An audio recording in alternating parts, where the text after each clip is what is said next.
Good evening, and welcome to Forward for Mine. I am Duke, as always. For those of you who don't recognise me because I've not been around for forever and a day, but hey ho, I'm back now. Thought we'd talk about the game tomorrow. Bit of a West Ham Leicester preview. I have some usual faces, and I have a new face. But first things first. Let's bring in Father Christmas. Apparently, I think he's heading that way. Father Christmas with glasses. He's been on holiday. He's come back with a big old beard going on. Look at him, look. You don't half exaggerate. You really do. What's this, you silver fox? What's going on? It's laziness. I could turn around and say that I'm trying to go for the Uncle Albert look, but I'll be brutally honest. I've been on my holidays and I just couldn't be asked to wave the old King of Shaves razor around the chop, so I just sort of let it go a little bit. I think it's distinguished. I think it gives distinguished. It makes me look old. Really? I was going to say, was it Richard Attenborough? He's dead. 1960s Miracle on 34th Street. This where I was going. Oh, cheers, mate. It looks good though. It looks good. That's what I'm saying. You're lying, but you're doing it really well. You caught me. No, I like it. I do like it. Right. So, couple of comments here. Hi, Lawrence.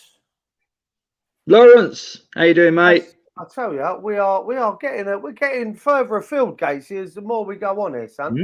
We are Thailand, Australia, further and further. We had a couple from Brazil the other night, didn't we? Yes, we did. Relegation for Man United. We'll cover that a bit later. I think. I don't think they're overly impressive. It's another team that I might back for relegation. They played today as well.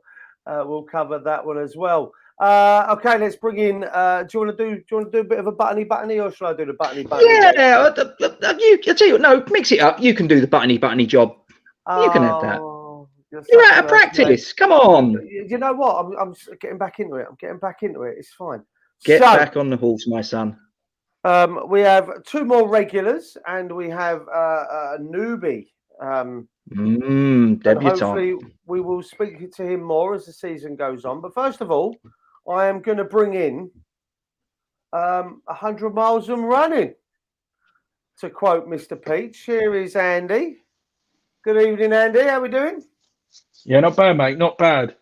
In 24 hours' time, we'll be at the London Stadium. No. Let's clear this up straight away. You will be. Muggins here will be working. Okay. So you'll be at the London Stadium enjoying yourself, and I'll be getting the ump because I'll be seeing your pictures, and I'll be pulling pints. Well, I probably won't. I'll probably stop and go watch the game actually, and do a bit of twittery stuff. Have a little bit of fun with it. You doing well, though, mate? You catch any of the games today? Yeah, I did. I saw relegation side do well again. Apart from that, it was a good day. Actually, I might as well go on a rant. Sky Sports doing their usual self. Did you see it? Did you see my tweet earlier? So obviously, Southampton Man United first game. Sky spent well over half again talking about the Tottenham, the Chelsea Arsenal game. Sorry, it's just typical Sky, and I'm tempted not to flip and watch it no more. To be perfectly honest, it's just I'm not even a Southampton fan, but apparently, obviously, I went at the game. They done exactly the same thing last week. I think they only talked about us for about 10 minutes. So yeah, well, you they can guarantee, mate. You can guarantee, mate, and I suppose the grateful thing you'll have tomorrow is that you won't witness it. Is that you can guarantee that today's game, or the two of today's games, will be spoken about en masse tomorrow. Well, yeah, because you got Carragher and Neville on there tomorrow, so they're going to spend at least 45 minutes talking about complete and utter shit. They're going to cover the United, Southampton, Chelsea, Arsenal games. You know that's going to be the case. But Listen, we'll come back to that. Come back to that. Yeah. Let's bring in some more people. They're sitting there patiently, bless them. They are. So let's bring in Mr. West Ham, not Mr. Noble, but Mr. Jazz. Good evening, sir. Hello, sir. How's everyone? All right? Very well, thank you. I mean, Could be better, could be worse. Following on from what Milesy said, I was very disappointed to see who has replaced sort of the Saturday soccer show that Sky have got. So people like Tony Cottee, Matthew Letizia, perhaps Merson, they've all been removed. And who have we ended up with? 2 Spurs bods, Dawson and Sherwood. So that's not gone down too well with me. Yeah, that's another little dig at Sky from me.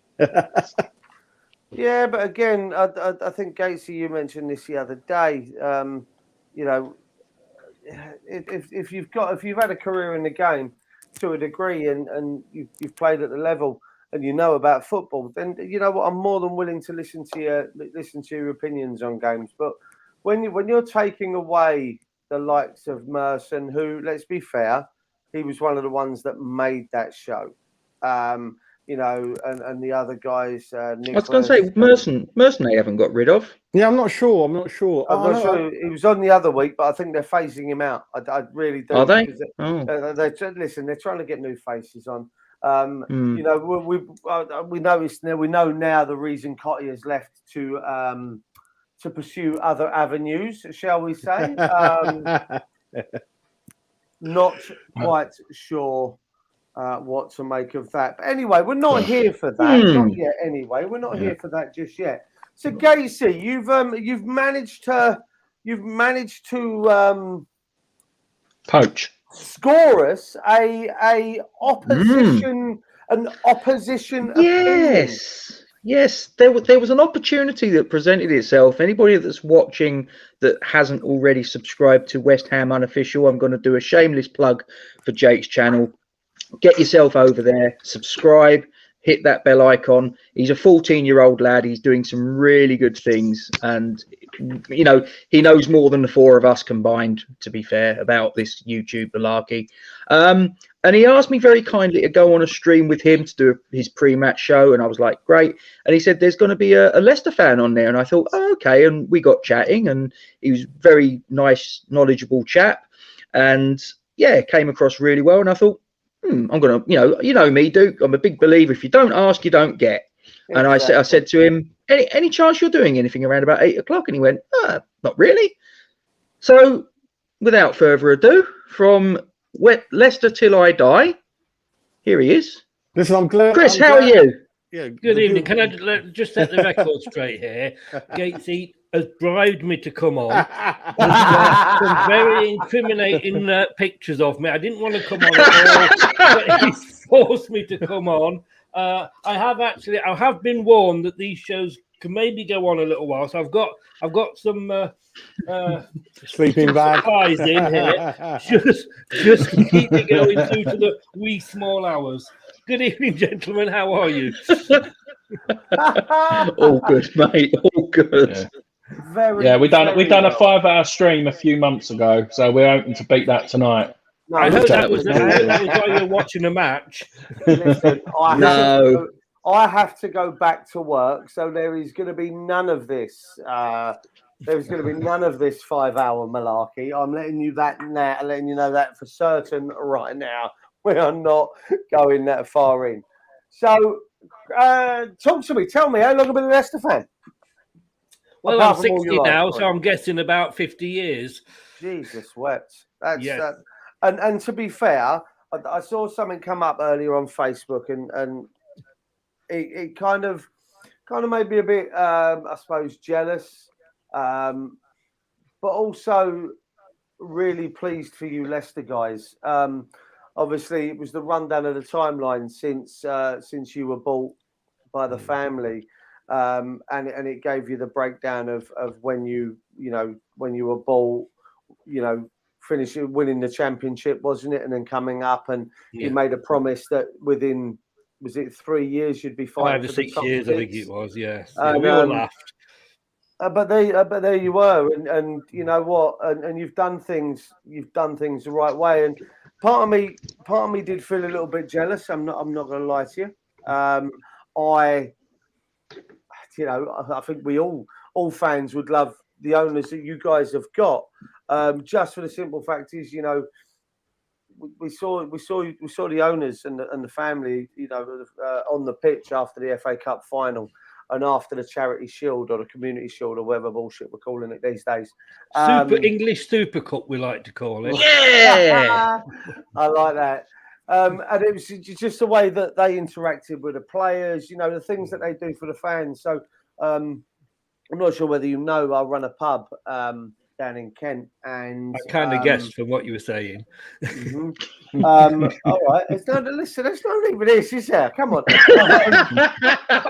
You asked me the question. That's a proper uppercut, straight above your head. Boom. Have that. I like him. He can come on again. A very, very good man shed. You know what? And we have a Leicester fan that comes in 2 or 3 times a week at lunchtime, and we were talking about the things that he does for the fans. He's quite willing to drop an email out there saying that he's buying all the fans a drink. The away fans that have travelled, he's dropped money behind the bar to pay for a drink for all the fans that have travelled, or he drops T-shirts and flags on the seats at the stadium and stuff. And here's ours not even spending about 25 quid on a transfer. So do you not get free porn? Don't even get that. You don't even get that. No, I do, but it's not from them. Not from them. Yeah. David Sullivan rents his wife out once a week for a hefty fee. Allegedly. We don't want to get sued. He's not worth the money, greedy mate. Oh, it's gone. We are literally 12 and a half minutes in, and it's gone. It's always you, isn't it, Milesy? Back on track. Now. But yeah, our owners are amazing. I mean, I did a thing the other day, a thumbnail that if Colesberg did football owners, they would be what Leicester have got. We'd gone out of business twice. Milan Mandrich had come in and bought us and saved us, but we'd gone down to the 3rd tier for the first time, in our history. And then he came along and said, "Oh, this Thai company are coming to buy us, Asian football investments or whatever." We're a little bit worried because the guy that he'd sold Portsmouth to was like a bit of a con man, shall we say, allegedly. So we're a little bit worried about who Mandrich had found, and especially sort of Thailand. The only Thai people we knew that were into football were the guys that used to own Man City, and again, they weren't exactly squeaky clean. So we're a little bit sort of squeaky bum time. But oh god. They didn't.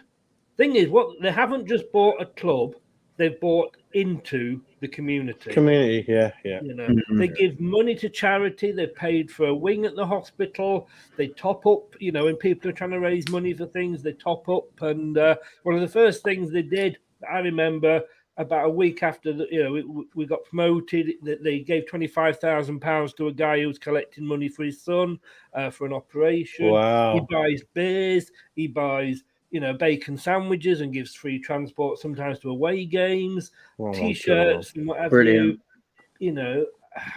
FA Cup, we all got. Because of where I live, I haven't got a season ticket now, but I'm a member. And you get a packet through, and there's a badge in there. There's face paint. There's a little flag. It's honestly, we absolutely love our owners.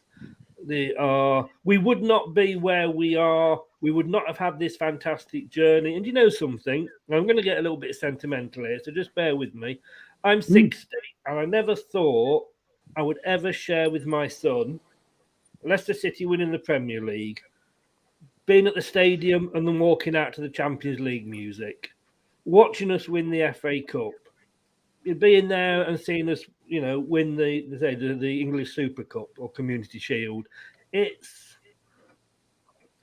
last 10 odd years has made up for the previous 40, 45. It's incredible, isn't it? What can I ask a question? Because this If you may have have been. Have they ever alluded as to why they chose Leicester City specifically? What was the draw? There's rumours, and again, you don't know how much of these rumours are true, that they actually nearly bought Chelsea before Abramovich came in. Really? But that, like I say, that's pure rumours. They were actually, as far as I understand it, they were actually at the Middlesbrough Leicester City FA Cup final. No, it wasn't League Cup final. Sorry, and they just happened to like Leicester, and it grew from there. And I think as well, you've got to look at it, the fact that they're businessmen, the businessmen family, and you look at Leicester, and within the county of Leicestershire, we're the only professional football club. So the scope that they had with us would have been better than, say, any of the London clubs or Greater Manchester clubs. The scope for them was amazing. And one of the first things they did when they bought us, because we'd gone bust, like I say, and we'd had to sort of rent the stadium out, sell the stadium and rent it back. And they went out and bought the stadium back and wrote the money off. You kind of think, they might be all right, these guys. Well, what was the price that they bought you for? I can't remember. To be honest with you, it was. It was Milan Mandrić. He bought us, and at the end of the day, I like Milan Mandrić. He saved us from going out of business, so I'll never have a bad word said against him. He used to buy clubs cheap that were in trouble and sell them on at a profit. It was, as far as I know, less than 10 million. Oh, right. Wow, that's incredible. And look what we're probably worth now. It's like they back the manager. Unbelievable. You're probably worth what our mob think we're worth. Well, they probably bought the debts, didn't they? 10 million plus the debts of Leicester, which were perhaps a bit more than they issued shares to write off the debt, and I don't. Am I making this up? Have I read somewhere that somebody's trying to buy West Ham? No, you've heard right. I'm really at a point now where, as dirty as it makes me feel to say it, and as much as I feel like I need to go bath in the sanitizer that has been delivered to the pub, I personally think right now it's better the devil we know. And I feel dirty in saying that, and I really I agree. The guys PAI, I don't know. I just don't see anything good that they're putting that in front of them. In my opinion, can I ask a question of you guys though? 39 million. I didn't think it was that much, to be honest with you. I'm shocked at that. I didn't think it was that. But Mandrić did make a bit of a profit on us, didn't he? But you got. Last year you as we said earlier, Gates, punching maybe above your weight for where you finished. Does that not get you on side with the owners? No. Yeah. No, it don't. No. See, with me, if they'd invested, if they'd gone out and if they'd decided to, invest. As I said to Gatesy on one of our other shows, we finished above Spurs in the league, and Spurs have a significant amount of debt, and we're saying a significant amount of debt. Gatesy, you trying to beat the crap out of your keyboard there by any chance? So I'll mute it. Yeah.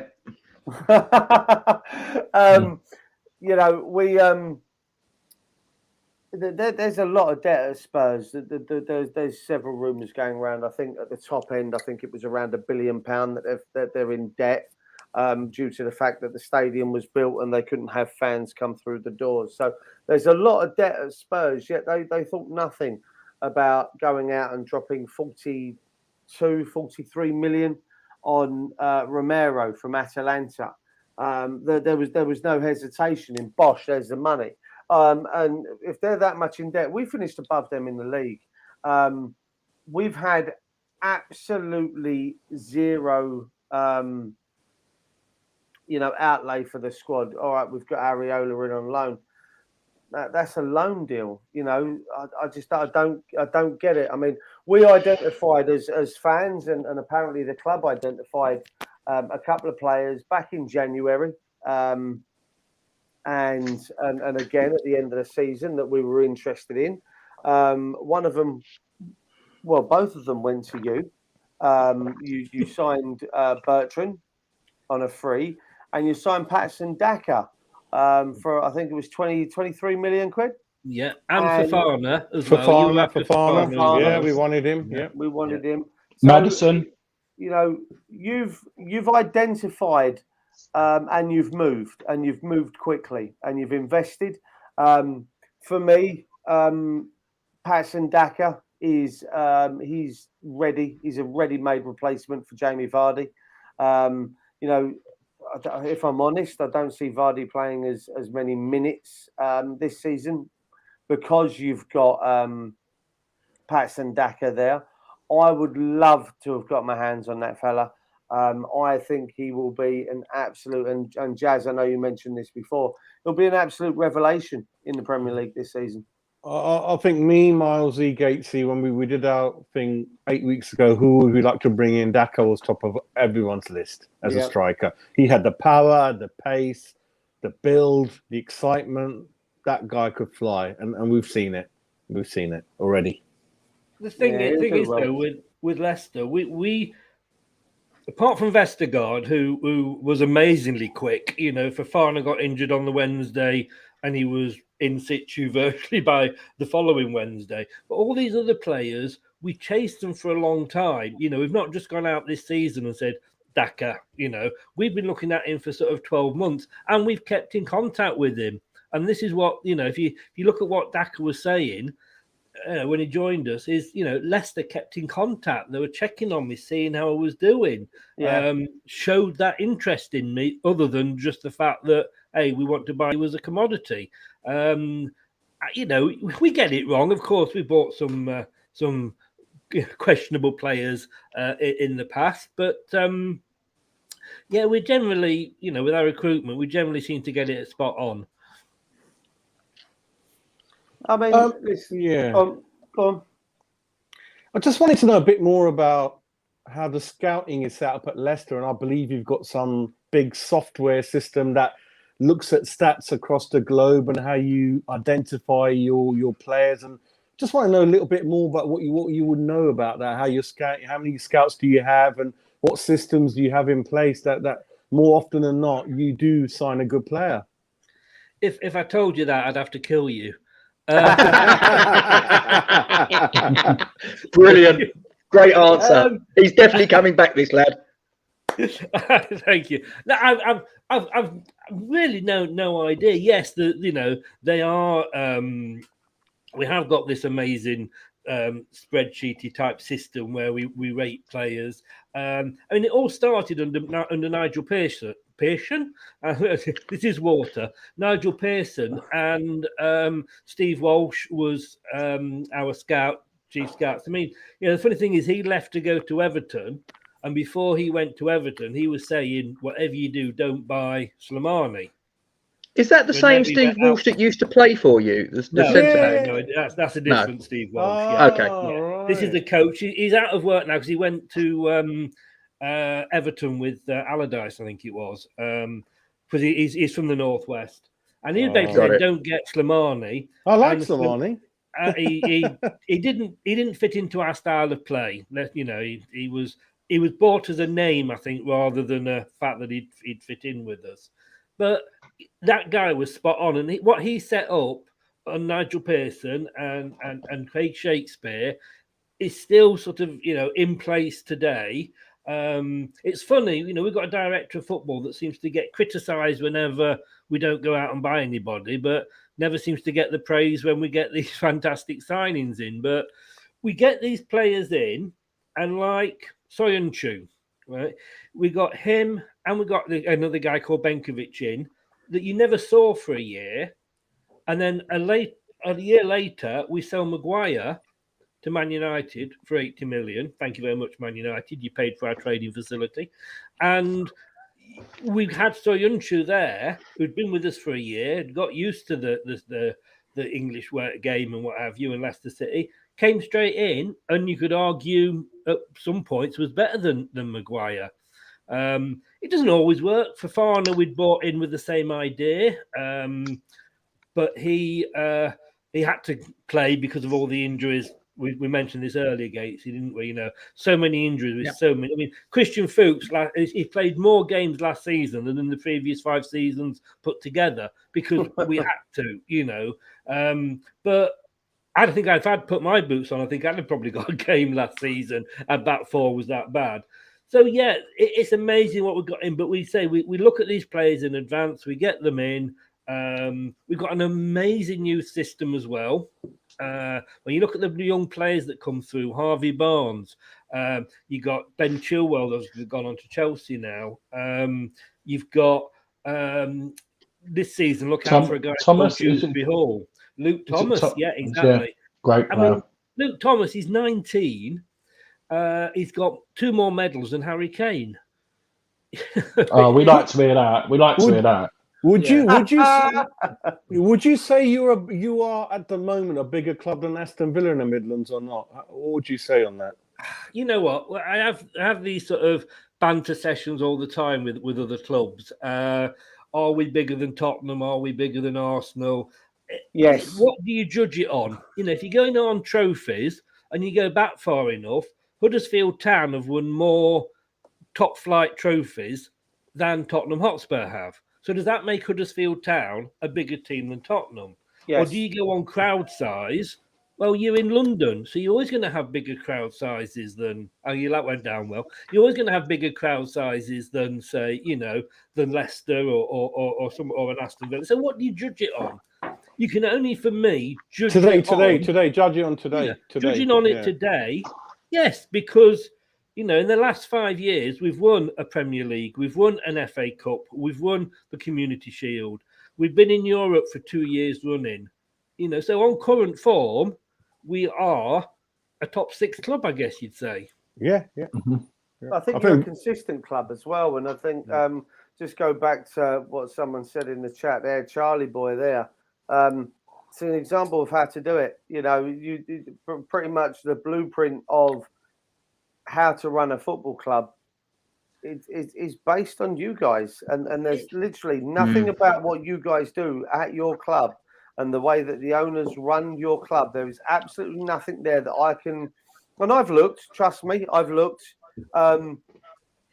There's nothing there that they don't do that I think is how it should be done. You guys are West Ham fans. You're not. No disrespect, Yes, if you go back as old as Gates's T-shirt, you've had some great players and you've had some great there. But and just as I've put that banner up for you, mate. Come on, play the game. But you say we're doing it right, but we had nearly 200 odd years of doing it wrong. Before these owners came in, we'd won the second division title or the second tier title a lot of times. We'd won 1 Community Shield, and in fairness, we'd won some League Cups when the big teams weren't really taking it seriously. So we've been down there. We've been into the third. I mean, 10 years ago, the biggest game in League One was Leicester City versus Manchester City. So, we've suffered, and this is what gets me about the big teams that, Arsenal and Spurs crying into the soup. Oh, it's all so wrong. We haven't qualified for Europe for, 2 seasons. F off and look at your history. When you've been down to League One, when your club's gone out of business, when you're not challenging for the top 6 year in, year out, then you can complain. Talk about deluded fans. Sorry, that's just a little... pet hate of mine at the moment. What's your view on West Ham, looking on the outside from a Leicester fan's point of view? What do you think about West Ham right now? What does it mean to you, West Ham? Are we a big club? Are we just a bunch of moaners? Or what do you think? from your eyes? I mean, it seems it's hard because we're now, everybody's putting us on this pedestal that we are this amazing team that everybody should follow how we do. And when we won the Premier League, unless you were a Tottenham fan, we were everybody's second favourite team. And that soon went out the window when 9 months later we sacked Ranieri. So football fans are very fickle. But we're not. And this top six club, all sort of shit, is a Sky thing. We were talking about Sky before, and it's not the fact that they're the best six clubs or the biggest six clubs. They just happen to have the biggest fan base around the world, and they therefore brings more money into Sky. And I think you've then got. I look at West Ham, and I'm nothing against West Ham. You've had some fantastic players. Go back to the Bobby Moore era, and Harry Redknapp and Frank Lampard. Harry Redknapp, my neighbour down the road. You've got a good philosophy. I do get a little bit wound up when sometimes they're not playing the West Ham way and all this. Well, as long as you're winning, does it really matter? But we are in. Does it though? Would you sooner play the West Ham way and get relegated, or would you sooner win 1-0, 1-0, 1-0 the Arsenal way and win the title? No, we'd rather lose than play well. It's I think there's a balance. Yeah. I think there's a balance to be struck between the two, if I'm being honest. I think if we lost every game 4-3, we wouldn't be happy. If we won every game 1-0, playing let's not beat around the bush, dog shit football, yeah, we'd be happy that we won the league, but we probably would moan about the style of football eventually. No, but we won. When we won the league, once we started to stop actually taking conceding goals, we were going 1-0, 1-0, 1-0, 1. Who remembers that? No, everybody remembers we won the league, and that's all that matters. But I look at West Ham and I do, wonder about your owners and what have you. But you were so good when we had the tragedy when we played each other, when we lost our chairman straight after the game. West Ham. Yeah. I changed my opinion. I'm going to be honest with you. I changed my opinion about what I thought about your owners after that game, because they were really great, as most clubs were, but you were really good. So respect to you for that. I put you into this sort of bracket with Leicester, into that sort of next sort of tier. I was surprised when you had Moyes back, but after last season, what could you do? But what you got to do now is consolidate on that and don't go back to being relegation fodder again. I've got one question. Yeah, you can go to the toilet.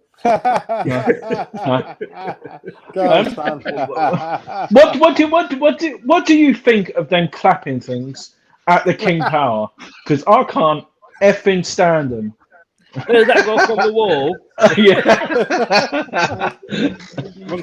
One sec. Oh, Randy. Oh, no. Look what you've done. No. Look what you've done. You mean these? Oh my god. Oh look, that's a Champions one from 2016. Oh wow. Well, I suppose there's a reason why you get this. Look, there you go, look. No, on all seriousness. I love them because I tell you what, you can carry on with it. You can clap a lot longer with those than you can just with your hands. I'll tell you. We had the Great Escape year when we were down at the bottom for so long, and it looked like we were going down, and you're thinking like, oh god, and that's when these were introduced to create an atmosphere. Yeah. Now I was there at that game when you beat us 2-1 on your Great Escape when Cambiasso, and I was literally the last row, so your fans are right there. If the stewards weren't there, I would have thrown over and started to burn them all. Literally, it was driving me that crazy. I still have to pinch myself when you talk about Leicester and Cambiasso in the same breath, but they. Yeah. It was one of those things. We brought them in. It created the noise it creates is great. I'll give you a choice. Would you have one of those, or would you sooner have a vuvuzela? That's what I was Oh, I thinking. don't None know. of I'd them. take one of them. None of them. No. Vuvuzelas, No. mate. Them bloody things go on for the entire 90 minutes. No. No, They were I tell you awful. what, once they started doing them, it was very hard to stop. But you know, the mementos. I mean, up there, I've got a Community Shield / English Super Cup one, an FA Cup one, a Champions one, and one specially for the chairman who passed away. You know, they are the mementos as well. But Yeah. Bravo. annoy me, and I'll do that later on. I've got that up the show now. So, gents, we're going to move on then. So, we're going to talk about tomorrow's game. I can see Andy's already slipped in with a thing. So, I've got a little poll for you guys that's currently being updated as we speak. 19,388 people have taken part. Just in reply to Scott, I thought you did at the London Stadium, actually. Fired. Shots fired. Tin hat on.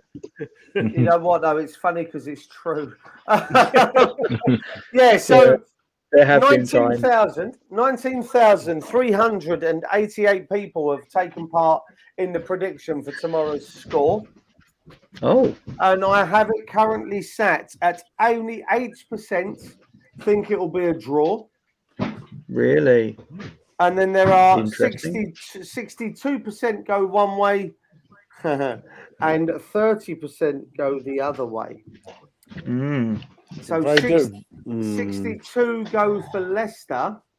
Really? Only 30% go for West Ham. It's a very difficult game to predict. Oh, sorry.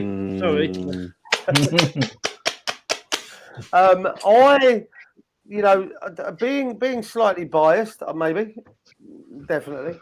I actually think we're going to get a win out of that tomorrow. What's the Leicester injury team news? I heard there's 5-6 players that are not sure about tomorrow. I've heard. Madison, is he fit? Madison's fit. Oh, is he? Oh, yeah. If we put the Leicester one up first, let's put that one out. What we reckon? Well, this is one I did. As I say, it may or may not be the team that ultimately takes to the pitch. It's, the thing with sort of like when you do this, guys, as you all know, it's a little bit of educated guesswork. Who's Owen Deedy? Is that Wilfred's brother? Wilfred, yeah. His first name is. If you look on Wikipedia, his first name's not Wilfred. I know. I'm winding you up. That's right. If Madison's fit, then we need to shoulder charge him straight away, don't we? If that's the issue. Our main injury worries are that Bertrand, I think he's still got the end of his COVID problems. He had COVID. You've got Fofana out, obviously, because of the dirty Spanish gits. You've got, not that I'm holding, a grudge. Why did that happen? Was it history with that club at friendly or something going on in that game? No, not at all. Not at all. The guy was just a total wanker. Excuse my French. I'm not not to mess about and say he had been fouled and he didn't get the foul and he thought he should have done. And he wasn't even fouled by Fofana. 2 minutes later, he obviously was out for revenge and he took Fofana out in a friendly. What annoyed me about them, because you know what these foreign players are like, is they'll fall down if you fart next to them. They'll fall down and try and get a penalty or whatever. True. After that had happened, and I thought the worst because the guys ran on with oxygen masks and everything, and I'm thinking, what the hell? I was really worried. And yet they were still, even after that happened, they were still falling about all over the place and trying to feign injury. So, I don't like. I really have lost respect for Villarreal totally. But yeah, so Fofana's out. Evans is still out with his foot injury. Castagna could be back. I don't think he will be, but he's back in contention. Great so player. we might see him on the bench. Yeah, I like him. Yeah. Of course, he had the bad eye injury in the Euros. Eye socket. Yeah. The only thing I would question with that team, otherwise you probably really have got our starting lineup, is Amati. I would definitely have Vestergaard starting. Okay. Really? And Marty's a bit like our Phil Neville. You know, he can play in 4 or 5 different positions, but he's not actually the master of any of them. Do you know what I mean? But he's okay as a stopgap squad player for me. But Vestergaard, you've got to play him. If you know, he's had his little tease. He came on for 15 minutes against Wolves. He should be getting the full 90 now. And unfortunately, Perez is in there, and God knows why. But Brendan likes him. You say that he'll probably score tomorrow now. I doubt it. But last year They have a habit. Last year you were playing Vardy and Nacho together up front, and that worked well. So I don't think Nacho's going to be happy not being in the team. Towards the end, because of the Nacho. When we signed him, I was having orgasms. I call him Nacho. I call him Nacho. We were in for him that time as well, 25 million, and we lost out again. But it took him time. There's a theme developing here, isn't there? Yeah. To Leicester. You know, just go back to that question about what we think about each other's teams. Maybe we are better than you. You know, better at negotiating, that's for sure. But he actually. He kind of fell into it last year, did Brendan Rodgers, is that he always played Nacho when Vardy had to come off or when Vardy was injured, right? And it was, he's a different type of player to Vardy. Because of injuries, he kind of had to play them both. Vardy wasn't scoring. He was on a bit, he's only just started scoring again against Wolves. Yeah. He suddenly became the provider, and Nacho went off on a great run. But we didn't have Maddison playing then. Maddison was injured at the end of last season. As usual. That's why Nacho came on. So I would have liked that to have continued, but then can you afford to leave Maddison out? It's a great position to be in, but we're now in a position of, God, who do we leave out? How fit is Harvey Barnes? I know he had that injury, and I don't know how much pre-season, because it does take a player a long way, doesn't it, to get back from an injury like that? Looking at him in the last few games, he's on fire. In the community, not what we wanted to hear, Chris. Thank you. Thanks, Chris. Thanks for coming. Anytime, guys. I you up tonight. We realised that we beat you to every player you want. All our players are back fit. We're gonna break the 9-0 away record tomorrow. But no, he is. He's back. He's back to fitness. He looked as hot as anything against Man City in the Community Shield and against Wolves. And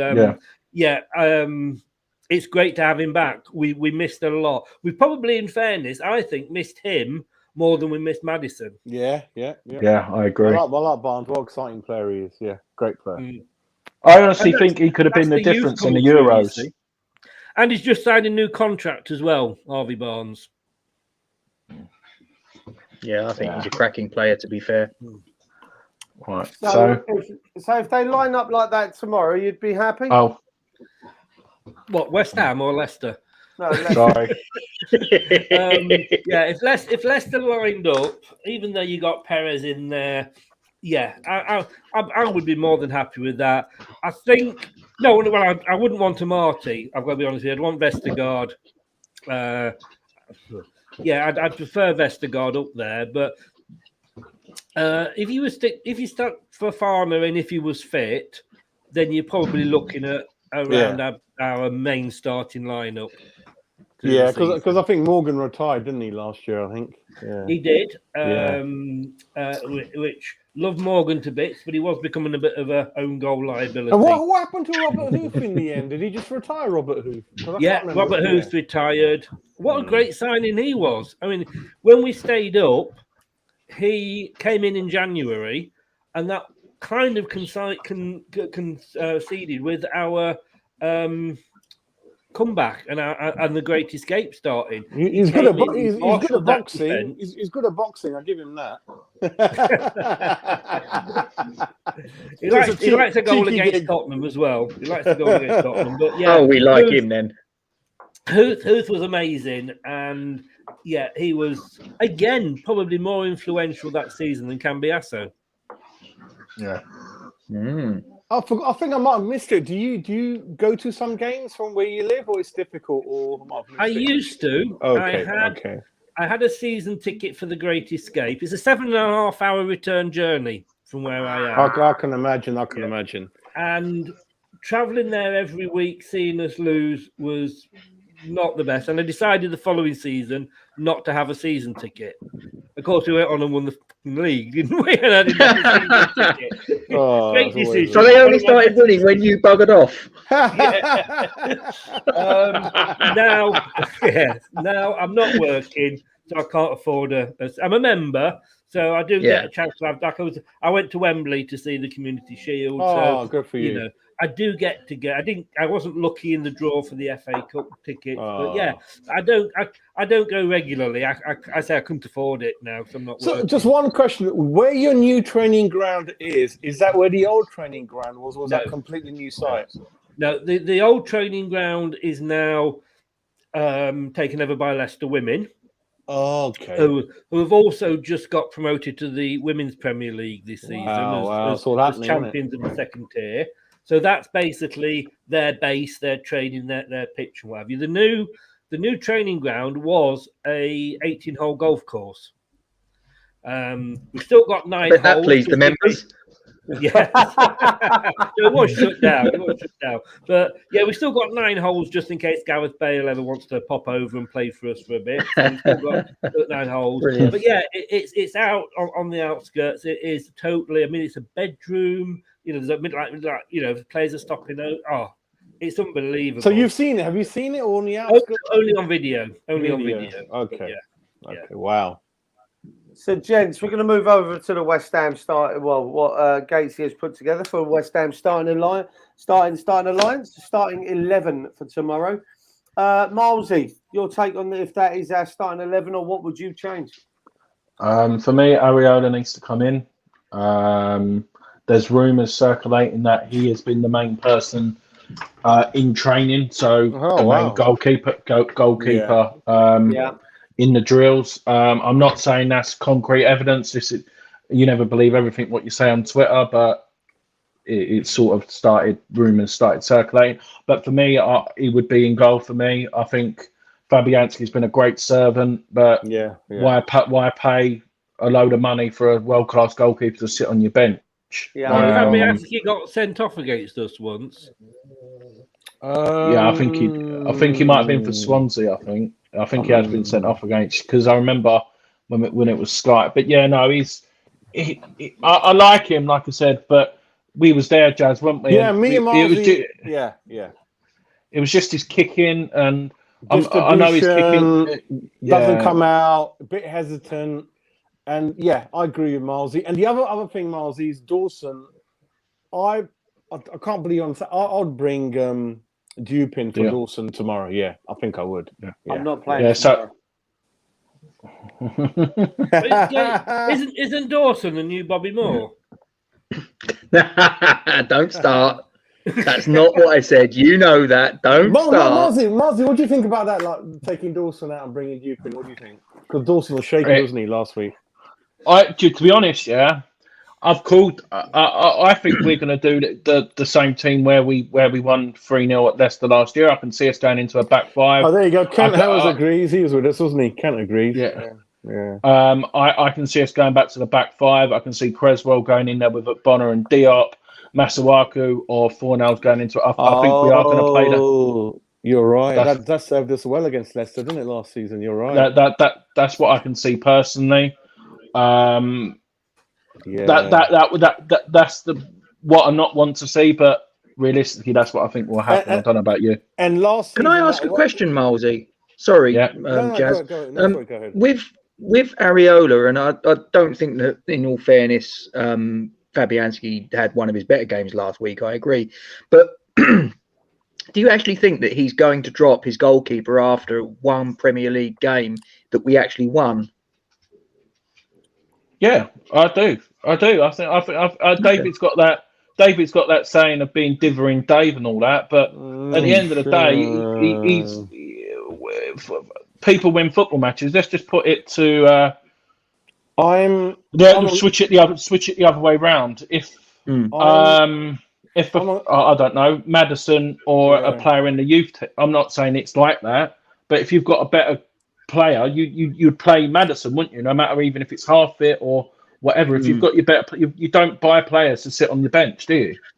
No, but I just think it's slightly different with goalkeepers. I do think it's slightly different with goalkeepers because I think that goalkeeper's such a confidence position. I think if you was to, after one match, and as I say, listen, I'm not disagreeing that it could happen, but I just think that it's probably unlikely on balance. Even if I think it should happen, I think it's unlikely to happen because I think David Moyes knows that with a goalkeeper, it's such a confidence position. If after one game where, he didn't have a great game, like I say, I hold my hands up to that one, he absolutely didn't.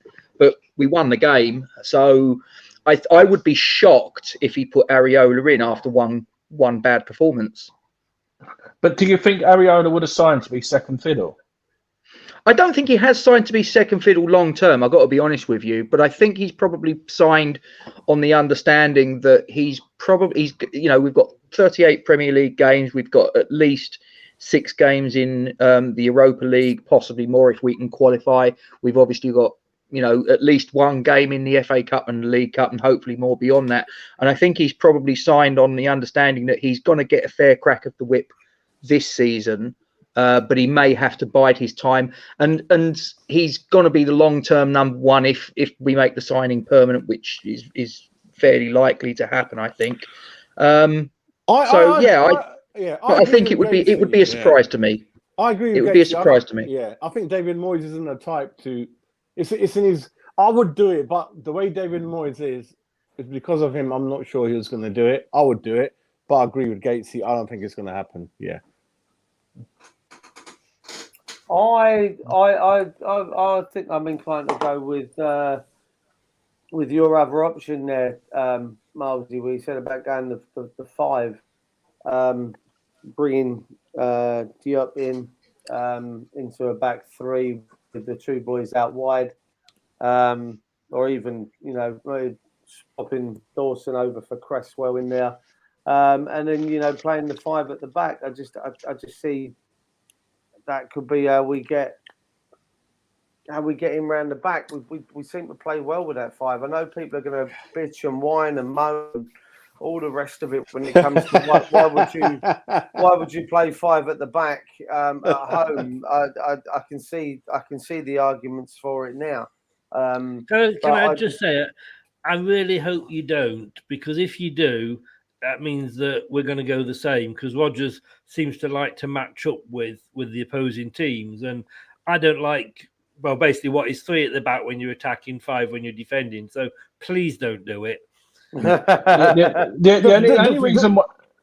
Oh, sorry, Jazz. No, go ahead, sir. Sorry, go ahead. No, the only reason why I can see that is because how Cresswell was so much in the game when we played you at the start of the last year. If you've got that, Cresswell's got so much room, and no disrespect, he's just got a wand of a left foot, and especially putting balls into Ben Rama and Antonio and Bowen, that can cause some serious damage. And obviously, even at the home fixture, Masuaku played as well, and he was a key going forward, and he sort of stopped. Chris, you'll probably agree with this. He probably stopped Pereira bombing forward when we played because of the system what we played. And I think if we nullify Pereira, I think we've got more. Obviously, you've got other players as well, but Pereira is a key going forward. He is, and he's back to his, looking at him in the Wolves game, because he's not long been back from injury either. He was another one. If you listen to Liverpool, you think they were the only teams that had injuries last season, but we all did. And he's only just come back. But again, against Wolves, he set the goal up. He looked back to his best, but he does. Brendan Rodgers says he does like to kind of match up what we're up against, and but I don't like us playing that formation. So, like I say, I hope you don't, but I can understand. David Moyes, if you're listening, Moyes, Chris has spoken. Backfire tomorrow, please. He rings me all the time, It's so in back the other day, I had him on one line, Brendan on the other. I didn't know who to talk to. Chris, is there anyone who excites you in our side? Chris, can you remember if Barnes played in any of those games against West Ham last season? I don't think he did in the second one, but then Second one he Yeah. didn't. Second one he no, didn't. Yeah. but then we'd got a few players out because they'd been naughty with the old COVID. Barnes is the Oh, one yeah, I I worried remember about. Barnes is the one I worried about. I remember the season before, Barnes absolutely caused us a lot of issues, scored a couple of goals, smashed us. Barnes is the one I'm worried about. Vardy's quite wasteful recently, I've noticed with Vardy. He's missing a lot of chances, and obviously age catches up with everyone. Yeah, but he's back. He got the goal against Wolves. Barnes is the one. That wasn't an easy take, and he was Barnes- very unlucky in the Community Shield against the Man City. You know, the guy managed to get his hand or foot to it, whatever it was, and it went to the post. Otherwise, he'd have had a goal then. But he is, he scored against Wolves. He's back. Do I get excited by any of your players? Certainly not in that way, no. But the one that come on, Antonio, come on. But the one that does excite me in a football way is and we mentioned this before on Jake's channel. We always do a one to watch on our preview shows, and it's Antonio. Okay. Craig, who does the preview show with me on Friday nights, he thinks he's one of the most underrated players in the Premier League. That's a very good statement. I heard from, I think Marzi, on the West Ham Way thing, they were saying that Antonio's equal is about to become the leading Premiership scorer for West Ham, and he's not spoken about in those terms. In terms of, I'm not saying a legend or anything like that, but I still think we don't speak as highly as we should have with Antonio, what he's achieved, the number of goals he's scored, and the number of years of service. So that's quite an interesting point, Chris, that you picked up on. Chris, can I just reply to Lawrence there when he said sort of, what did I think of our last game? That was the one. Like I say, we dropped two of our main players because not through injury, because of they'd been naughty, and that was what they were. But even though we dropped the likes of Maddison, you were still at the end hanging on. And I think had there been another 10, 15 minutes of that game, I think we would have come away with at least a point. Oh, we're always hanging on. That's normal. We're always hanging on. we like to make it entertaining. Fair dues. But no, I mean, they broke the rules. That was how Rodgers could have fined them, but at the end of the day, to a Premier League footballer, what's a fine? It's nothing. To us, it's a year's wages. To them, it's a couple of nights out down the casino.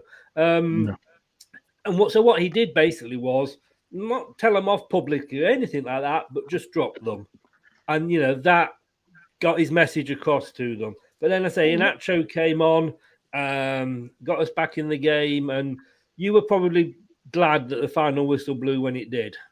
A couple of questions I just want to ask you is, what is the coaching team around Rodgers? Is it the one from Celtic? Those people always with him? And the second question was, did you ever go to Upton Park as a fan? Just two questions from my side. No, I never went to Upton Park. It's probably why I'm still here. I never. not saying that your fans are sort of dangerous or anything, But no, I never. In fairness, I never. It's the cooking, isn't it? It's the lasagna gate, isn't it?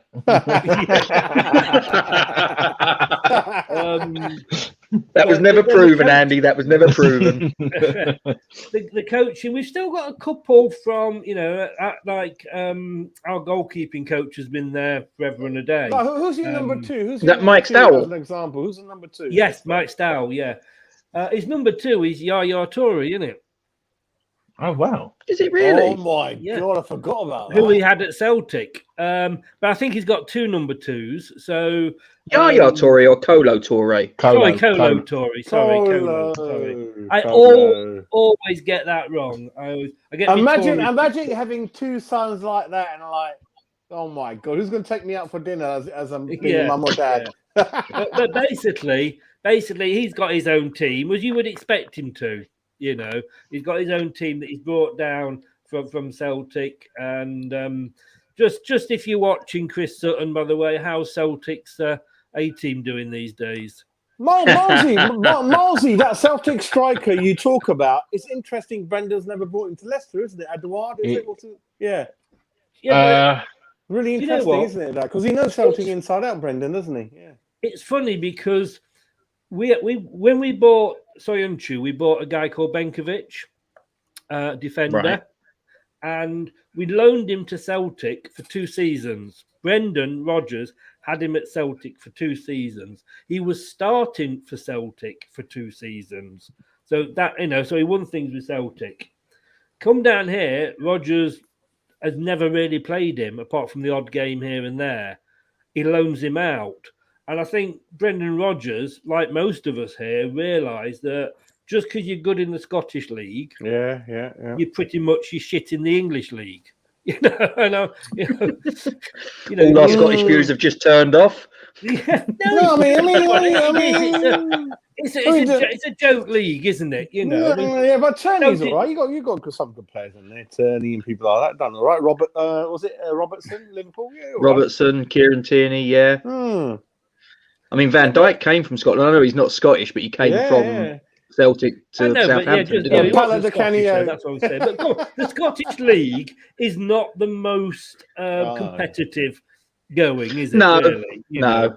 We could all put our boots on and probably get a game for, Inverness Caledonian Thistle or whatever. No, but you still buy individual talents, don't you, from African leagues and. You do. But what I'm saying is that Brendan, having been there whilst he was there, won what he won when he was there, looks at the likes of Benkovic, who was a starter, Eduardo. We were linked, so much with Eduardo, and he didn't buy either. He's not playing Benkovic and he's not bought Eduardo.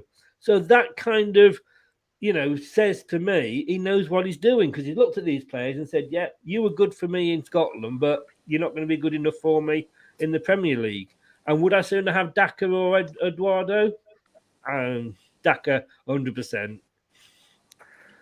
I was talking to someone, just quickly talking around your Scottish League. I was talking to someone, the Gatesy, I'm not sure if I brought this up with you not so long ago, about scrapping the League Cups in both Scotland and in England, and creating a Anglo British Cup, British Cup, where you take, you take your sides and you'd have, like you say, Inverness Caledonian Thistle in the draw, and they can't, they've got Brentford, and then you've got West Ham versus, Wraith Rovers or something like that. I love the names, isn't it, Duke? Queen of the South. A long old away trip. I love the names, Yeah, but you know what, Gates? It reinvigorates. Do you not think it'd kick off though?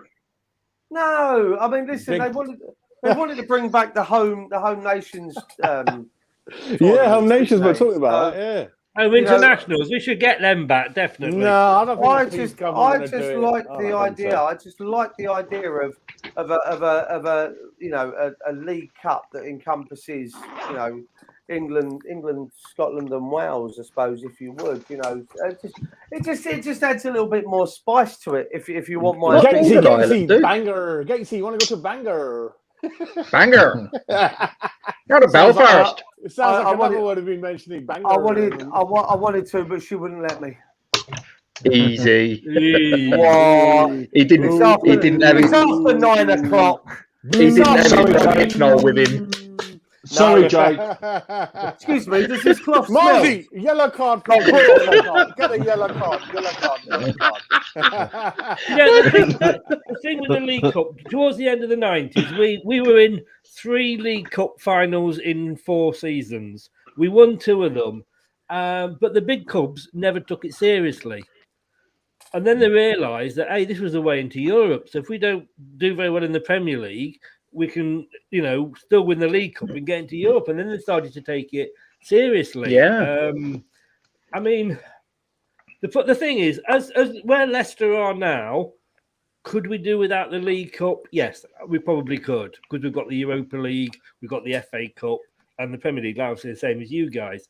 But where we were maybe 3 or 4 years ago, no, I'd want to be in the League Cup because it's another cup to win. Well, it was the first cup that Jose Mourinho ever won with Chelsea, and I think it was the first trophy that Guardiola won as well, isn't it? Yeah. City, That's when they were taking it seriously again. Yeah, I mean, yeah.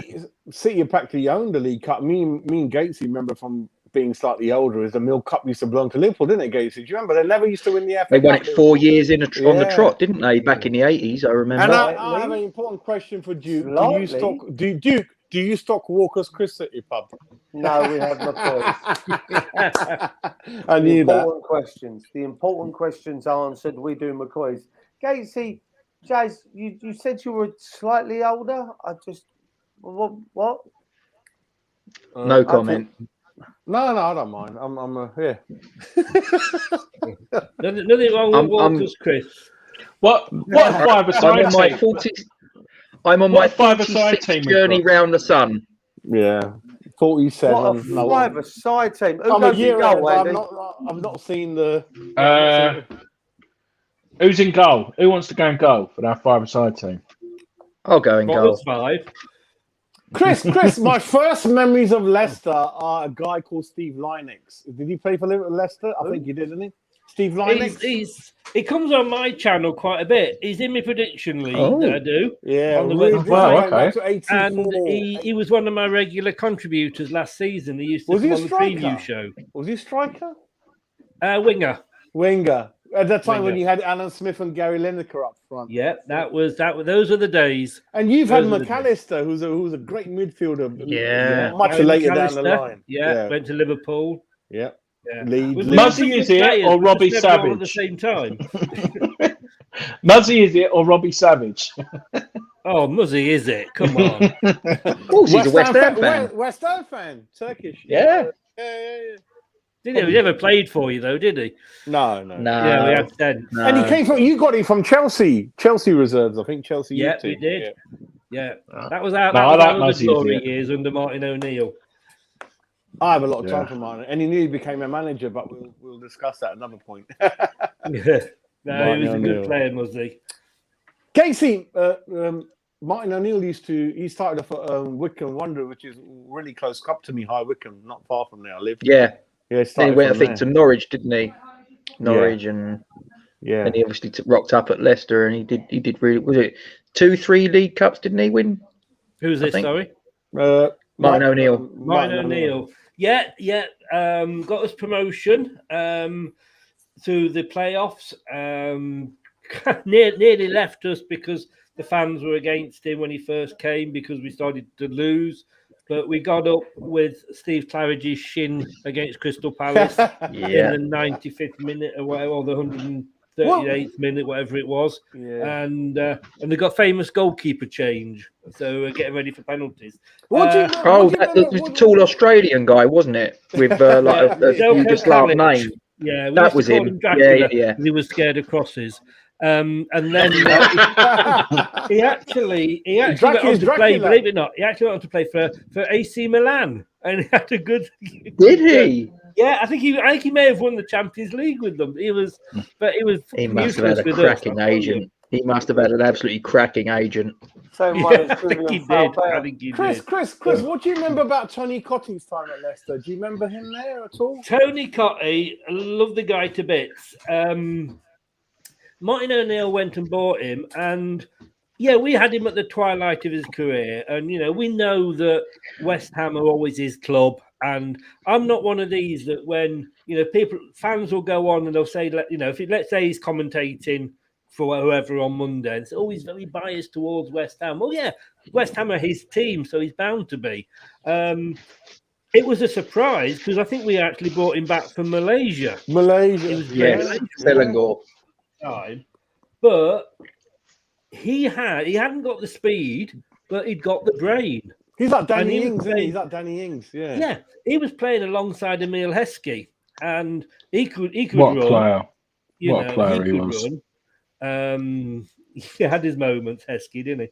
But between them, he didn't have to. He just had to get into the position because Heskey would do all the running and knock the ball over. for Tony Cottee, but he won his one and only trophy with Leicester. He did. Another dig. Oh, yeah. So did I mention that? Sorry, that wasn't meant to come out loud. That wasn't meant to come out loud. So jealous of you, Chris. So jealous I am. You forget how long we've waited to get to this point. Yeah. No, Yeah, of course yeah. I'm just joking. As long as us. No, I'm happy for you guys. Just just give a stacker now. Give him back. You just need to get some decent. Are you surprised how long it's taken a Nacho to wake up over 3-4 years? I thought he's finished. I thought he hasn't got it in him. Are you nicely surprised that the flower has blossomed, so to speak? Bit late. The problem when we signed him was that, I mean, I thought, I worked with a couple of Man City fans. They didn't want to see him go. And I thought, what a great signing. Him and Vardy are going to sort of rip up the defences in the Premier League with the speed. It didn't work out because about that time, most teams were going to just one up front. And how can you drop Jamie Vardy? Yeah, that's a big question. Yeah, he does nothing and he misses the ball for 89 minutes, and he's going to get you a goal in the 90th minute. So you couldn't drop him.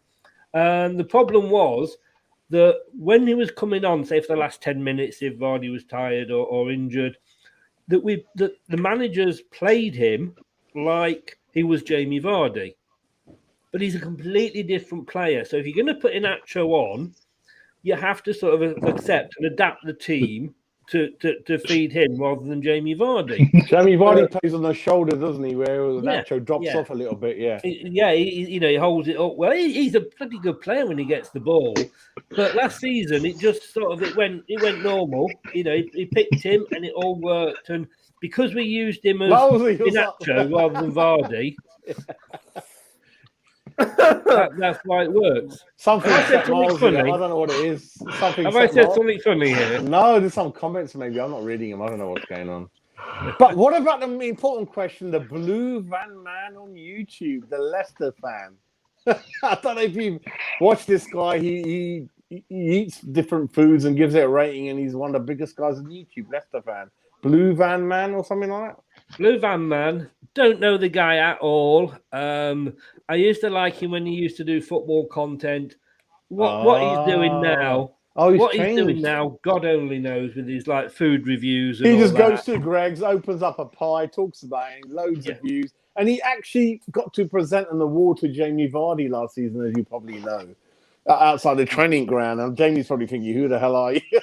if you want another good Leicester channel, go and find Lee Chappie, who is the Jamie Vardy lookalike. He's got a great channel. Listen, I used to follow, my dad used to follow Steptoe's Son 1970 sitcom, and always they call him Steptoe's Son's sort of, the dad of Steptoe's Son sitcom that he looks like him. But another story you might know, which I think Gatesy and Miles better than me, that we had a discussion with Jamie Vardy joining us before Leicester came in, if I'm right. Gatesy, better than me, perhaps, that story? Yeah. What's that one? With Jamie Vardy speaking to Sullivan about joining us while I think Sam Allardyce's time. Yeah, we discussed this earlier on Jake's stream, didn't we, Chris? Yeah, I don't remember that. Not saying it didn't happen, but probably with your history, he's a Leicester player, so at some point you probably did try to get him. I think he nearly joined Wenger Arsenal. That's definitely true. I don't know what happened. He turned down. Yeah, Arsenal wanted to buy him after he won the Premier League. He turned them down, even though they were offering him more money. Because Miles, are you right? No, I'm not all right. Have some water, son. I don't want you choking on us live. Don't die. Is it the comments? Because I can't see the comments. You don't need to worry. You don't need to worry about. No. No, that's all right. Cool. That was the last one. Casey, yes. talk to me about your knowledge of this your little stats bit that you love to piss me off every time we play because you. Well, this one's been sitting. This one's been sitting on the screen for about the last 2 hours, so I'm sure that the dear viewer has already read it probably several times. But I'll read it anyway. West Ham have completed a league double over Leicester last season.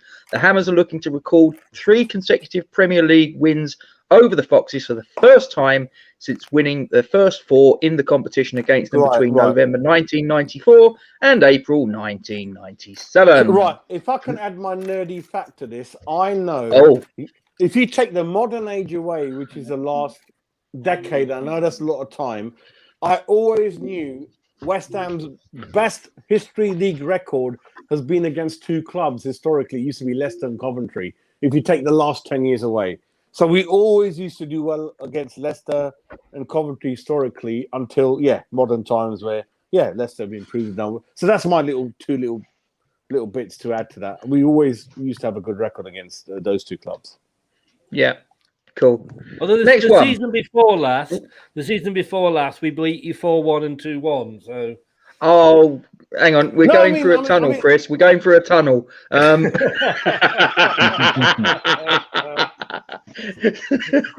That sounds familiar, Andy, doesn't it? Yeah.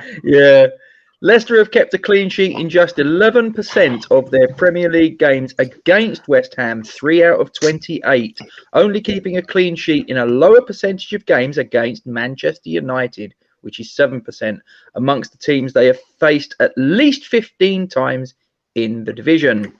Next slide, please. West Ham United won 10 home Premier League games in 2020-21, their highest tally in a top flight season since 2001-2002, when they won 12. However, the Hammers have lost their first home league match of the season in each of the last 3 campaigns, scoring once and conceding 9 times in these matches. Ouch. Listen, you do it every time. Chris, what do you know about Ben Rama? Do you know anything about that player? Sorry, I've stopped listening. Sorry, I've stopped listening after all them stats. I'll tell you what, we'll get the little nuggets out of the way, and then we'll go on to that one. Only Manchester City with 45 and Manchester United with 43 won more away points in the Premier League last season than Leicester City with 38.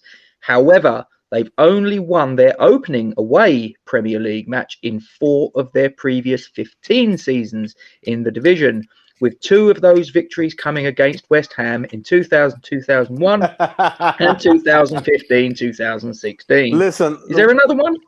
The season Leicester won the league, I was in Portugal, and I watched that. I think it was 3-1, 3-2 we lost. I think it was 3-2, was it? Yeah. Did Maega score? Or was that the Bournemouth game? Oh no, Payet scored. Against you that Jamie Vardy got wrongly sent off?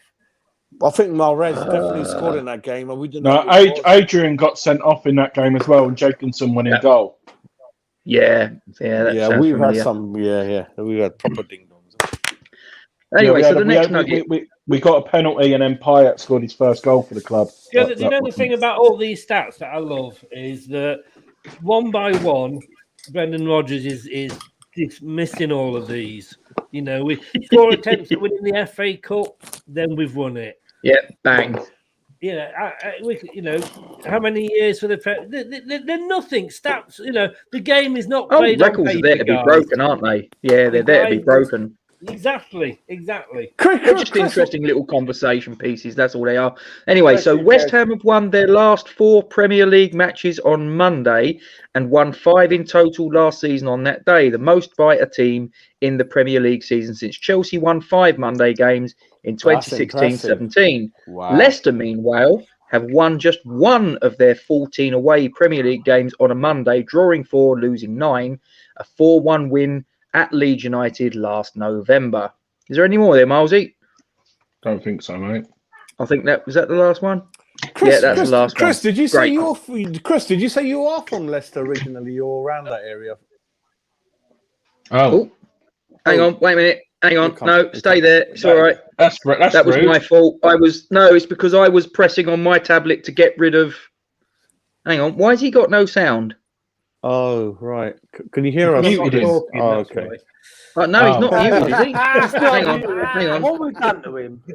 Oh, I had sound all the time. I was just going. Oh, bugger. Busy kicked me out. Oh. Casey's a bit of banter, isn't it? A little bit of banter. That's what it is. Banter. We love a Bit of bit of laugh. Dave. Bit of Love laugh. a bit of That's what it banter. was. No, Chris, it's I was just, mentioning, I've Chris, pressed are the you wrong from- button.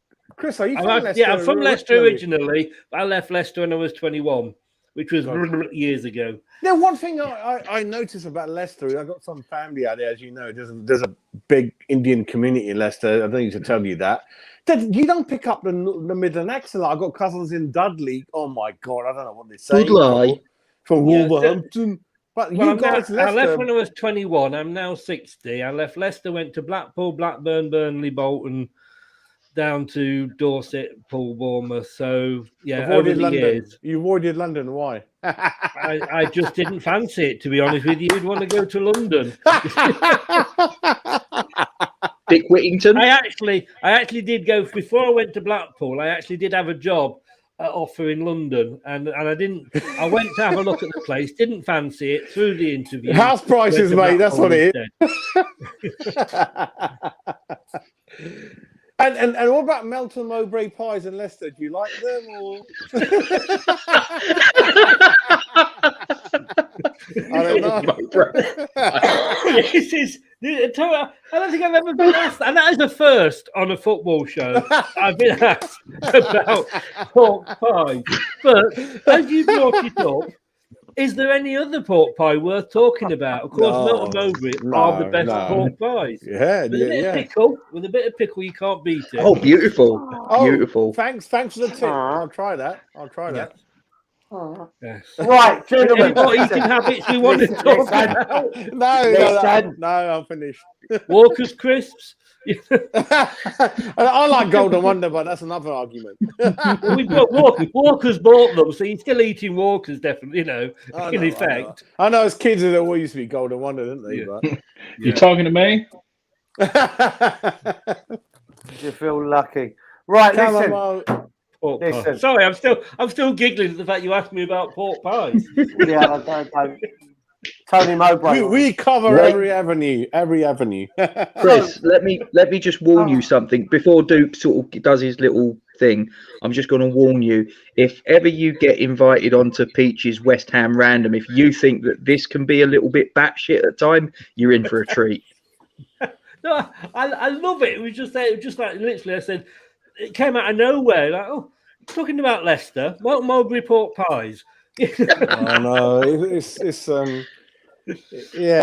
like jazz. It's like what I'm like. The other three are used to me. Random come out of things like just come out of. I expected Duke to probably ask me about Everard's beer because he works in a bar, but pork pie. I came on here to talk about West Ham and Leicester, and we've ended up with pork pies. I think we just got to do our predictions. I think that's the only thing left. I think. Isn't it? I'll tell you what, that sounds like a really good idea. What a cracking idea! I haven't even spoken about it. Listen, Diwali in Leicester is world famous. I could go into so many things. Chris knows about that. Diwali in Leicester is unbelievable. The lights and everything. But anyway, there we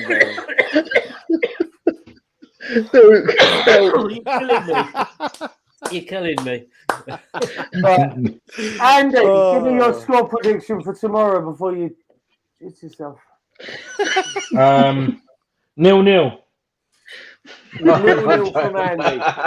No, 3-1. 3-1. Leicester? Yeah. No, West Ham. All right. Jazz, your score prediction. Nothing else, just your score prediction. Can I just say one state? This is really hard. No. This is hard. We'll come back to you. Oh, Jesus. Come back to me. Yeah, this is No, hard. go on, Jazz. Go on. All right. Sorry, Andy. 3-2 West Ham. Ooh, entertainment. Is that it? Are we leaving the guest till last? Gatesy. Well, I said it on I said it on Jake's stream earlier, so what I'm about to say, Chris already knows.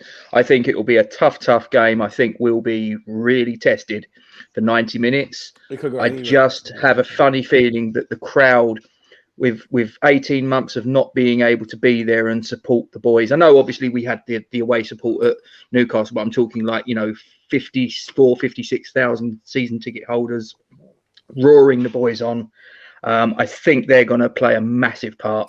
And they're going to need to, because Leicester are a team to be respected, not feared. I don't fear any team, but I respect Leicester. Yeah. But I think we're going to be able to drag out a 2-1 win. Yeah, if I'm honest with you, I hope we score first. That for me, I agree with you on the scoreline, Gates. I just hope we score first. It doesn't matter anymore, Duke. Not under this team. Actually, we're better when they. It doesn't matter who scores. It does, Jazz. I'm telling you now, if we go 1-0 down, I'm telling you now, the fans will turn on that director's box. I hope not. I hope not. And that's my only concern, is when the fans need to stay behind the players. And my concern is the lack of investment. I can see fans getting the ump quite quickly. But I'll tell you what, though, just one more point. Me and Malsey were at the St. James's Park. Malsey, when he watched the video of that game last week, you could only hear our fans. Like Malsey kept saying, the home fans are so quiet. So I think the away fans was brilliant last week. But yeah, you're right, Duke. Good points on the home game. Hope it. But away following, isn't it, Malsey? We absolutely outsang the Newcastle fans, didn't we? And you could hear it on the TV. And my daughter told me, and I said, "Did you hear all the songs?" And she goes, "That's all I can hear." Kept connecting with the kids at home, like how the atmosphere is like.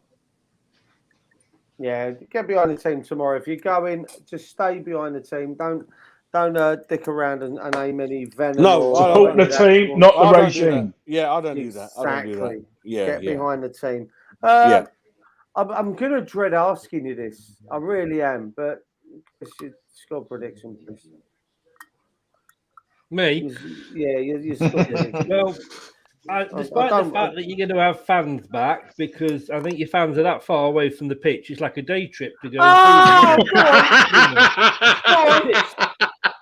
He's sticking the boot all bloody night. Carry on. I saw the Arsenal ground today. It's just as worse. I didn't notice that. Stick the clappers up your arse, Chris. Yeah, you guys could have them. We still won't be able to hear. This goes on any longer, Andy. You might need them. They give us clappers. Your owners give you megaphones so you can be heard on the pitch. No, they don't give anything away. You get clappers. We get slappers. God. I'm on my way. You will score. And again, Gates, you will know what I'm going to go for. I've ummed and ahed about this and changed my mind a few times, but I just think Leicester are ready to go mad. And I think I think you'll get a goal, but we'll beat you 3-1. What? What? You haven't what? You've got. I'm sorry. With having the sort of latter-day Bobby Moore in your defence, it's from last season. Double over you guys. Come on. Yeah, last season when we had half our team out for the second game, we haven't got anything outside that 11. The only thing Craig Dawson has got in common with Bobby Moore is his lack of pace. That's it. Fair enough, Chris, but that is Mr. Gates. When do you want to win away? Review? I don't think that happens a lot in the Premiership. Tuesday night. We'll see. Chris, do you want to come on Tuesday night? Naughty boy, Chris. I'm doing my own Tuesday night, depending what time. Well, we'll work around you. Jake's actually coming on mine, doing a post-match review at 7:00. We can do it later. Gatesy, when you done your Cornwall trip, were you near where Chris lives? Somewhere in that area? I've got absolutely no idea. I haven't got a clue. Do you think I would tell any West Ham fan where I live? I love it. I love it. I love it. I love it. All we need to do is drive to Poole and find the house with the Leicester adornments outside. It shouldn't be hard to work out. No. There's a I'll pop couple in of for us a down cuppa here. next time I'm passing. No. There's a couple of us down here. No, Andy- West Andy's Ham gonna be is a passing very shortly. misconception. We're very nice, very knowledgeable fans. We won the World Cup for the country. We're beautiful people. Only 4 clubs in the league playing our colours. Pie and mash, loads of things that could go on for 2 hours. No, we are beautiful people. Very Can I friendly actually people. just say, Very talking friendly about people. West Ham winning the World Cup, I did have a really good night a couple of years ago. I went to a Jeff Hurst evening, an evening with Jeff Hurst, and he was a really nice and entertaining guy. There you go. Which was surprising, saying he was a West Ham fan. It was really surprising. But So Jeff Hurst we're all lovely people. Dude. We like a good banter, a bit of comedy. I know. Slip stack. We love a proper bit of banter. I ain't saying that. I ain't going to that zone, but yeah.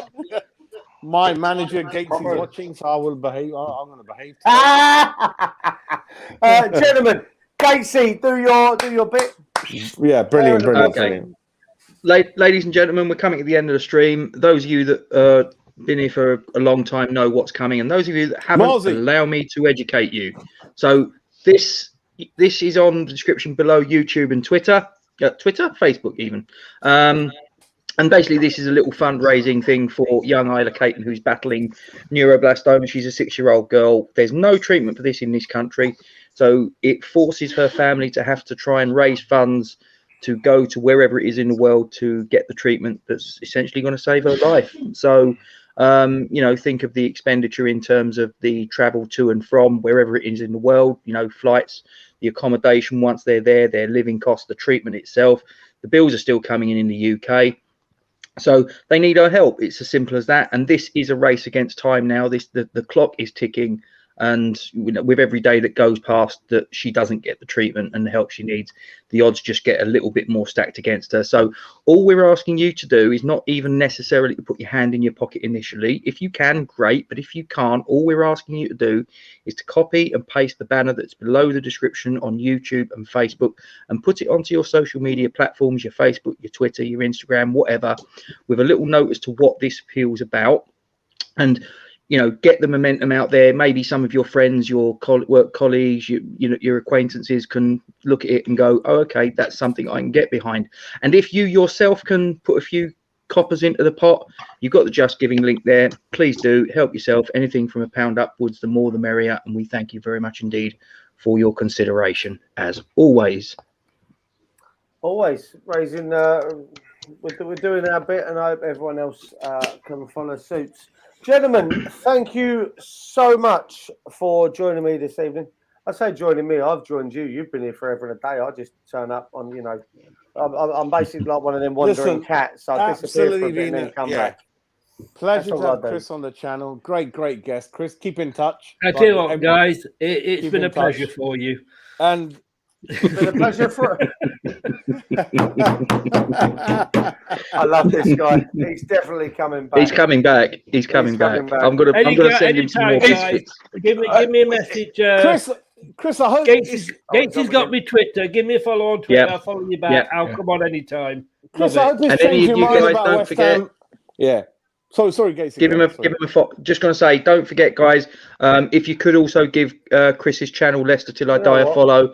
I will put this in the description below. I haven't had a chance to do it yet, but that's if you just go on to YouTube and put in Leicester Till I Die, you'll find it quite easily. Leicester Till I Die TV. I am very close. A bit of self-promotion here. I'm very close to the 1,000. So any follows you can give, and I can get. You're up to 948 now. I've just subscribed. Well, somebody had left because there was 948 before. So some bastards left. Oh, we've had that. It's quite annoying, isn't it? Yes. And Chris, I hope it's 949. Some of the misconceptions about West Ham fans. We're nice people. We're not. No, I can be honest. Street's a lovely film. I love it. It has been a laugh. It's been 4.5 hours less than I thought it would be. We're not all psychos. I'll tell you what, we are, but I'll be honest with you, Chris. You've got to be careful though, because the web browser Firefox are going to be coming for you for that logo. I'm telling you. I'm telling you now. Be careful. What's the logo? I haven't seen it. It looks very much like the web browser. I think you'll find it's just slightly different. Just slightly different. Ever No, so listen. slightly.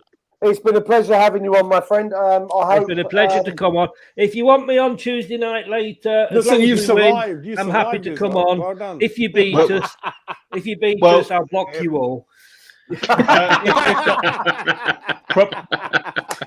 Because you're doing Jake's show, probably should we say 8:30 on Tuesday? Yeah, half eight, something like that. 8:30 sounds good. Yeah. Oh, you got No, no. 9:50 now. 9:50 now. You've Yeah. had another hit. Well done, guys. Thank There you you. go. And what you can do is you can drop us a little Commission. on your channel. Come on. Yeah. We What need to edge are upwards. you on YouTube? Forged Uh, from yeah, Iron, been West there. Ham United. Forged from Irons. Yeah, I'll give you a Forged follow. from Iron, not Yeah. Irons, Iron. West Ham Iron. United. Forged from Iron, West Ham United. To give it its I full thought you title. were all there then with irons, getting the creases out your shirts and. You don't want to see me with an iron, mate. No. That's two I of bet you us. say that to all the girls. You know it. Me and Gatesy the same. But anyway, that's Can't iron. That chat up line, come home and see me iron. Yeah. I can't do this. If it is, it's a really bad one. Andy, what are we? We are fucking massive. No, you can't swear. No. Why can't Yes, he we- can. After 9 Only o'clock. joking. Bollocks. Only joking. Only joking. Bollocks to you, Jazz. Only joking. Cheers, Guys, man. it's been a pleasure. I'd say good luck on tomorrow night, but I wouldn't mean it. I hope you get stuffed. And Likewise. I'm sure. Yeah, Yeah, right back at you. I'll see you all Tuesday night if we Yeah, brilliant. Thanks. Appreciate your time, Chris. Good win. night, Anytime, guys. guys. It's been great to be on this great channel. What we Cheers, guys. come on, you irons. Come on, you Yeah. irons. Yeah, whatever.